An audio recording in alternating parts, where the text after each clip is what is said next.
Let's go! Check it out now. No doubt now.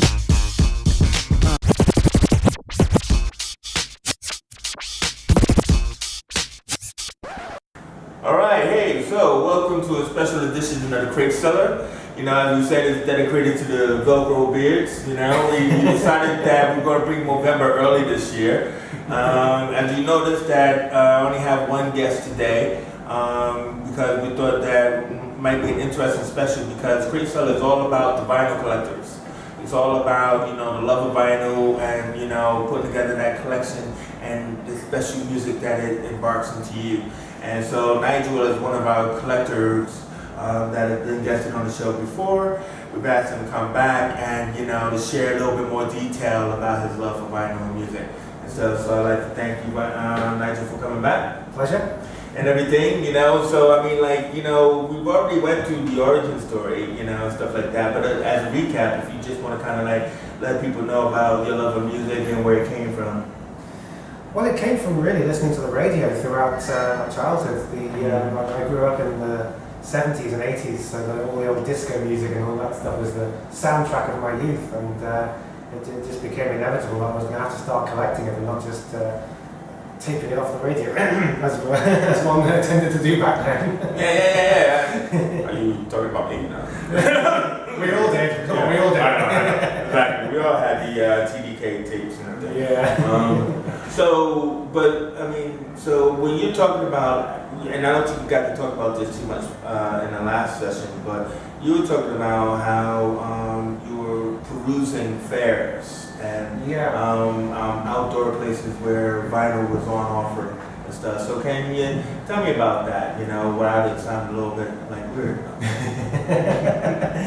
Well, as we all know, vinyl turns up in all kinds of places, in car boot sales, charity shops, specialist record fairs, and so the number of people out there who, when CD became popular and they just wanted to offload their vinyl collection, people would just turn up at the charity shop with an entire collection of vinyl, and I just come along and say, "Come to daddy." So I've got most of my vinyl, I think, is second-hand. It's probably maybe only about 10% of it or so is actually new records that I've bought myself, and most of it is old stuff. I did go through quite a long phase of collecting oldies because... Like what? Like the kind of Beatles and Rolling Stones and Slade and T-Rex and all that stuff, because probably when I was getting into my late teens, which was at the end of the 80s, I felt that the music scene was kind of... It had kind of gone through a slump, you know. We'd had all the kind of cool new romantic stuff in the early 80s, but then the late 80s it all felt like it was just manufactured pop, and so that's when I kind of delved back into the past and started looking at the old classics, the Queen and Beatles and Stones and all that stuff. Yeah. And so that's where the record collection really started to expand with the classic rock and all that kind of stuff, which I was just lapping up for 50p or £1 an album in the record shop, in the second-hand record shops. So, I mean, there had to be something that was like, even though I think I asked you before about what your favorite, and you're like, it's like trying to ask me my favorite kid or something like that, but, you know, when you talk about classic rock, I mean, like, how would you label your collection? You know, I mean, you were telling me about, like, your collection is in your dining room and stuff like that. Yeah. How would you label it, you know? Very, very difficult to label it, to be honest. I'd label it as extremely diverse. You know, I know other guests that you've had on the show have talked about how they will have their records in categories of like, you know, R&B, hip hop, dance music, and whatever. My collection is just A to Z because that's the only way I can really. Because it is so utterly diverse. You know, if I was to kind of subcategorize everything into punk, disco, you know, reggae, Motown, soul, it would just be subdivided so many times. It would just be pointless to try and do it that way. So, but A to Z though, what's going to be like the best of that? So, I mean, let's say if I gave you D, pull out a D album. Oh goodness, Deep Purple is Depeche Mode. I love Depeche Mode. Dire Straits. You know, I went through a big Dire Straits phase in the 80s, as did pretty much the whole country and much of the Western world. So. Yeah, I mean, we could do an entire show on that. You just throw letters of the alphabet. It's like a game, you know. But it's fun to do it that way because when you look at the records, when you look at the records together on the shelf like that, you will have the most unlikely pairings of albums that just happen to be next to each other in the alphabet, but they will be from totally different genres. Yeah. Well, see, I guess I'm asking you that because, as you know, we've had several guests on the show who are DJs. But you're not a DJ. You're just a collector. You love the music. So, like when they will have to pull out whatever particular records, hopefully they're thinking about their audience and what they want to see and all that, or what they want to hear and everything. But you're just sitting in your house and thinking, you know what? It's Sunday. It's a lazy Sunday, and I'm gonna, play some records today. Nothing on telly. Right? Like that's what I mean. Like, yeah. What are you pulling down? When I'm doing that, I'm actually behaving a lot like a DJ in that the DJ in a club or disco or whatever will kind of take his audience, his or her audience on a journey. They might start with something mellow just to set the mood, and then they'll kind of step it up a bit, and then they'll bring it back down, and then they'll bring it up. And that's exactly how I go through my collection. If I've got a few spare hours, and I just want to just enjoy myself to music, I will go and I'll go through the kind of hippie 60s phase and then kind of go through a bit of rock from the 70s, then spice it up with a bit of 90s dance music. I thought you were going to say spice it up with a bit of Spice Girls. There's no Spice Girls in my vinyl collection, unfortunately. Possibly the odds. There are no Spice Girls here. I don't know. There's a little bit of spice. Not your collection, though. I get it.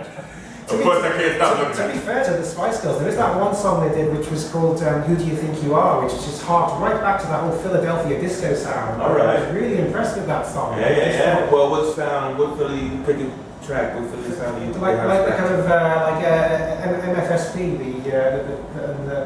the 3 Degrees guesting on it.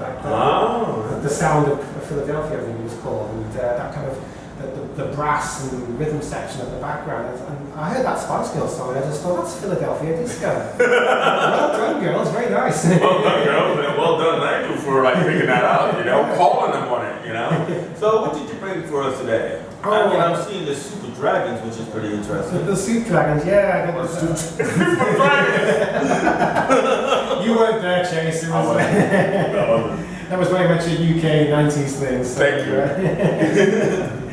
Yeah, I mean, I mentioned earlier on about how I thought that the music scene flattened off at the end of the 80s, but in the 90s it started to pick up again, I thought. And so you had all these kind of indie dance bands coming out like this, like the Soup Dragons, and I've got a Lars record in here as well, and the whole kind of early 90s indie scene. And so not many people know that the Soup Dragons' biggest hit, which was called I'm Free, and I'm sure many people will know that, it was actually a cover version. It was originally written by Mick Jagger and Keith Richards. It was a Rolling Stones song, but the Soup Dragons gave it a whole different groove, a whole different feel, and so they changed it around completely from the Stones. I think they must have put it out in the 70s originally, their version. And they as the whole 90s indie scene was kicking off, they took that song and turned it around. It was at the same time as the Happy Mondays did Step On, which again was a cover version of an old song by John Congost called He's Gonna Step On You Again, turned likewise into a whole different feel. So that 90s scene, I thought the way it kind of took traditional, what was then 80s dance music, and then turned it, kind of slowed it down, put a whole different feel onto it. That really grabbed me, and I was really impressed with that at the time. So that was one the Soup Dragons were a real big thing for me then. Wow. Well, I got to tell you, when you lifted that up, I have a soft spot for soft cell. I mean, I used to be a DJ, and even like the whole point about it is for me, it was Tainted Love. Yep. So I don't see that on here. So it's tell me that was the biggest hit. Oh, wait a minute. Maybe because there's sex in the back. What do you think Tainted Love means? Do you know what? I never even thought about it in that much depth. I see. Are we gonna go there? Let's go there. Well, keep the show. Come on. Tainted Love is rude. It's like, not not for you. Yeah, But yeah. no, I mean, but they were a really good group. But Oh, I don't absolutely, remember yeah. too many other tracks of theirs. I mean, Well, yeah. this is probably, this was just an original studio album, but it's got, what else is on here? Bedsit Land was another one of theirs. And That's it, lads. Say Hello, Wave Goodbye, that was another good hit of theirs, which is on this same album. So, Okay. So this is, as well as it being one of their classic studio albums, you could also call it their greatest hits. Incidentally, did you know that Tainted Love was also a cover version? By who? It was originally, I believe it was Gloria Jones, it was an old Northern Soul song originally. Really? And so Soft Cell took it and put their own feel onto that, and that became their biggest hit. You know what? I just gotta say, let me just say right here that if Mastermind is auditioning, Oh, well. so now I do know that another thing that you pointed out, I believe it was you in the last interview, was that one of the things you were looking for when you're looking for album covers were the pull-ups, like the artwork. You've probably caught me at the time. I've not actually got any gatefolds with me this time because that tends to be the big thing in the 70s. But sometimes I would literally just see. Well, that's not bad. I would see a record cover and I just think that is an amazing cover. I mean, how That can is you? amazing. I can't tell you what I'm thinking about right now. Oh, I can. So, I mean, this just symbolises that kind of late 60s. So who is this? This is a brand called Pacific Gas and Electric. And to me, that just symbolises the whole West Coast Americana rock of It does. It has a very 50s Americana feel to it. And also, what's interesting about it is that the hot dog and the banana it's not just the phallic symmetry of it, it's the fact that in the movies at that time, with the coming attractions, it was always advertised in a concession stand. Right. You know what I mean? So Yeah. it's always like, and you know, it's that whole subliminal seduction where it's always like, hey, Tommy. So now we're probably thinking about other things, but Yeah, we're thinking it's time to eat. So, and it even says, are you ready? So Oh, wait. Oh, he's found the back. He's got a superhero on it. Superhero, just for And a black superhero. Just for Chase, a superhero. Well, you have to tell us about that guy. I don't even know anything about that guy, but I know. Damn you, man! I have seen like a promotional poster of the band with that same. Let me picture see. on it, He's got. Come on, man. He's not even like Hypno Hustler. It's not even like from like the Spider-Man series or anything like that. But Yeah. I mean, so you don't know the story behind this because usually you know the stories behind everything. It looks like hey, there's a track by is this Deep Coat? No, that's Cotton. I thought it was Cool Train for a second. Okay. But yeah, so it's a black superhero on it, and you don't know why. No, well, there's something for us to find out. Let's. All right, I guess we're gonna have to look at it. But wait a minute, there's something inside. Is that, That's from back in the days when the record company would on the inner sleeve they would advertise all the other records available. Look like Jim Kelly to me. No, but it's not. Yeah, along with some handy hints on how to look after your vinyl record. Gotta have that, man. You know what I mean? But I mean, this is one of many examples of where I bought a record just for the cover, because this wonderful pop art kind of cover, this whole Andy Warhol-esque, banana and hot dog and everything. It's just. I'm gonna actually look on YouTube to find out if there's a song from this group. They put out some good stuff, you know. So that's with Pacific Gas. Pacific Gas and Electric.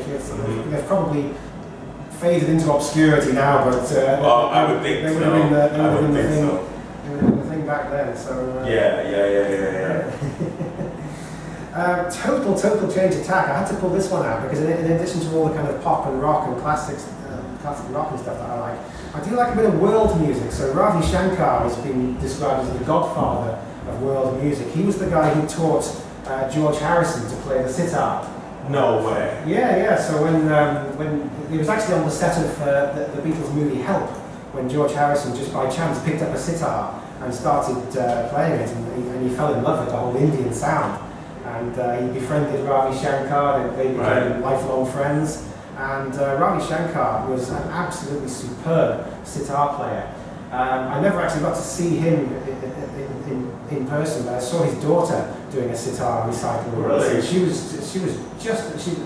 You have to study for a lifetime to become an expert sitar player. So obviously she was tutored by her father right from from a very, very early age, and so she picked up his techniques and played a lot of his tunes, and absolutely beautiful. So even though it says India's most distinguished musician, I mean, is there a hit that probably one can find or allude to? He did the soundtrack of the film Gandhi. So a lot of tracks on there are Ravi Shankar. So you may recognize. Did he see that before he toured George Harrison? You think? After. They met. George and Ravi met in the 60s, and then the Gandhi film came out in the early 80s. Yeah. Ravi Shankar, of course, put out a lifetime of work, and sadly he's passed away now. But he leaves this amazing, absolutely wonderful back catalogue. No, it's excellent. No, it's classic, man. Yeah. Come on, man, go on. You educate me and stuff. You know what I'm saying? You believe me now when I say my collection is diverse. You know, there's. I believe you. I believed you before, but. Yeah. So. And this is only a small smattering of your collection. Yeah. So I mentioned disco.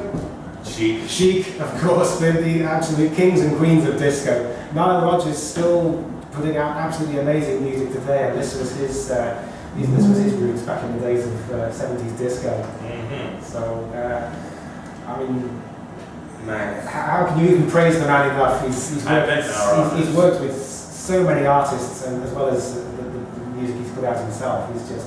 He's way up there with the absolute best musicians and producers of all time. Yeah. Full respect to that guy. No, definitely. And stuff, you know. I'm wondering if everybody this is like, because like he was still around in the 90s when I was working at Portfolio and stuff like that, you know, and he was still making music and stuff. So I mean, that's really interesting because this is early chic, isn't it? Yeah. This is back in the very early days of disco. Yeah. And it's also, I like how it's also very subtle, the artwork on this cover. I mean, it's a photo shoot, but it's very subtle and stuff. Yeah. You know, I mean, because a lot of times people were like trying to identify themselves with, you know, crazy artwork, or you know, people were too busy on drugs. You know, I don't care. They give me the record. Yeah, we've seen some of those crazy album covers. Like, what on earth is that meant to be? No, exactly. But yeah, it's like I think their idea was just to let the music speak for itself. You know, here's the band on the cover, and here's our music. Yeah. Enjoy. No, exactly. And we all have. I'm sure we all have. No, exactly. So I mean, like, you know, are you still scrounging the record fairs nowadays? Yeah, I mean, not so much now as I used to, because a lot of the old classics that I wanted I've now got. You know, the collection. Well, see that. I mean, that is a good question. It's like, when is enough? Yeah, well, when you've pretty much filled your house with records, enough is enough. When whoever's living with you starts to say, "Oh, come on, seriously, how many more records do you need?" Well, no, let's get the reprints. There's people with much bigger record collections than mine. You know, You've had other guests on the show who have literally an entire attic devoted to their collections. So I consider one corner of my dining room pretty modest, to be honest. Yeah. But also, you would say it's probably eclectic because you know what you want. You probably know every record in your collection, like to the point where you alphabetize it. You know what I mean? And then it's like you're not like looking for the randoms. Like you're not saying I need every album from that artist. You know, you specifically targeting what you want. Or is that true? That is kind of true now. I mean, if I get into a particular artist, I would probably start off with their greatest hits collection, because that's the easiest way to get into them. And then if there's, when you're exploring the shops and you see particular albums by that artist, or you've heard of one particular album track that was never released as a single, then you may start digging a bit deeper. But I suppose if you were skinning through my collection, you'd see, greatest hits. And Yeah. So it's like it's a good way to build up a diverse collection very quickly, and then you can kind of specialize. So then, I mean, you know, and to the end, it's like, you know, what we haven't really done on this show before, and because this is kind of special, you know, let's go like in part to like recommends. You know, like what do you recommend? Like if I was to delve into, you know, like vinyl, you know, I mean, what do you think would be that, you know, that first taste that will, you know, keep me going? Oh goodness, that's Very, very, very good question, because to be honest, the medium itself, the medium of vinyl is not, for me, the be-all and end-all, because I do have CDs as well, I have cassettes. I know some of the vinyl collectors would kind of spit on the floor when we talk about CDs, but you know, I tend to just buy whatever format it's on, and for the most part, it is vinyl, because that's what's mostly available in the cheap places. But I would say the kind of people I first got into on vinyl were the people who were the real pioneers of music, who were then the first to embrace the digital format when it came out. So people like Jean-Michel Jarre, Kraftwerk, the synthesizer. Kraftwerk. The synthesizer artists would they would put stuff out on vinyl because that was all that was available. But Jean-Michel Jarre, more recently, he's put stuff out on 5.1 surround sound albums, because he's always been the one to kind of embrace the very latest technology. So he himself would probably look at his old vinyl records now and say, that's history now. Give me the digital stuff. But he would push the absolute bounds of what was available to him technologically at the time. So this particular album, Zulu, was one of the first to embrace sampling. Really? Yeah. He really gave that without somebody coming back at you? Yeah, that's the first sample artist? One of the first. This album came out in 1984. So sampling was in its very, very early stages back then. And so what do you think he was sampling? Pretty much the whole album is made up of just human voices, either speech or song, in all different languages, and he's using the technology of the time. He sped it up, slowed it down, played it backwards, used the voices like a keyboard instrument, effectively. Wow.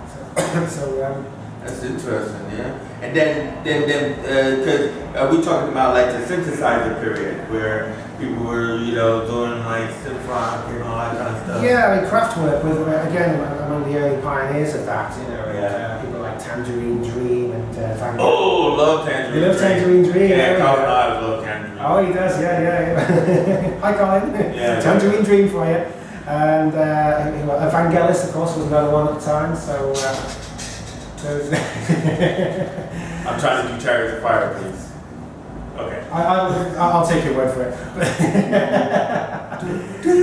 Yeah. So I did go through.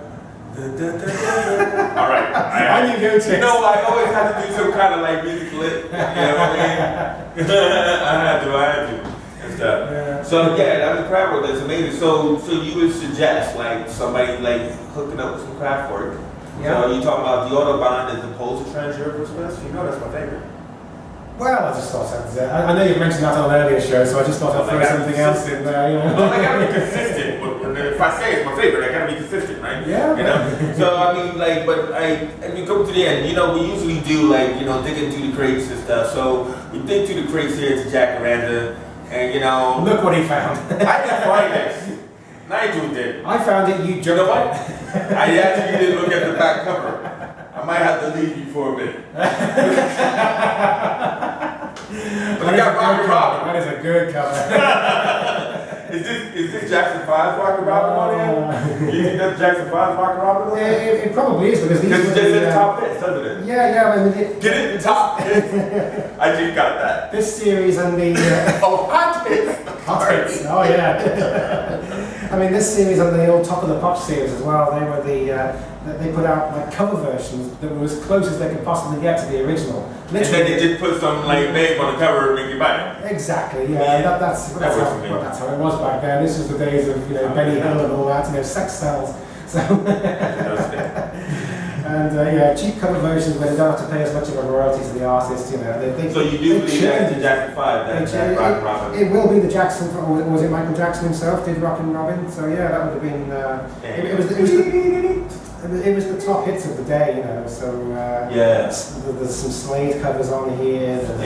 Slade and Michael Jackson on the same album. Yeah. Gilbert O'Sullivan, he's on there as well. So, and Gilbert O'Sullivan. You can tell this is British, right? Yeah. with a Benny Hill touch. Benny Hill had the number one hit. He had over him. He had Ernie the fastest milk cart in the West. The fastest milkman in the West. Is that his theme song? No, it was his. No, it was his. It was just a silly record that he put out, and he was so popular at the time. It got to number 1. Well, because he was so thought popular at it? the time, you know, he probably did a video for it. Yeah, I'm sure there was some scantily clad ladies in there. And, No, I'm pretty sure. Yeah. Well, you know, Nigel, you know, I just want to thank you for like coming in and doing the special with us, man. You know, My I mean, pleasure. like, you know, every time there's always a change, and it's always good that we can like fill up the time. But no, I think it was fascinating. I mean, your knowledge of records are astounding, and I appreciate that. So, like I said, you know, Nigel Goodwin, he's the man to know. You know, it's like if you want to know, if you're looking for something, maybe you need to find him. Like, where can they find you? Yeah, find me on Facebook, Nigel Goodwin. I've got a page. You know what I mean? He's on the Crate Cellar page, so it's kind of like, hey, look, man, I'm looking for something. He might know where it is. Never know. That's all I got to say. But again, like I said, thank you, Nigel, for coming out and everything. Okay. Thank you guys for watching. And, you know, and we'll be putting together some more episodes of Crate Cellar soon. Thank you very much. Really good, man. I love that.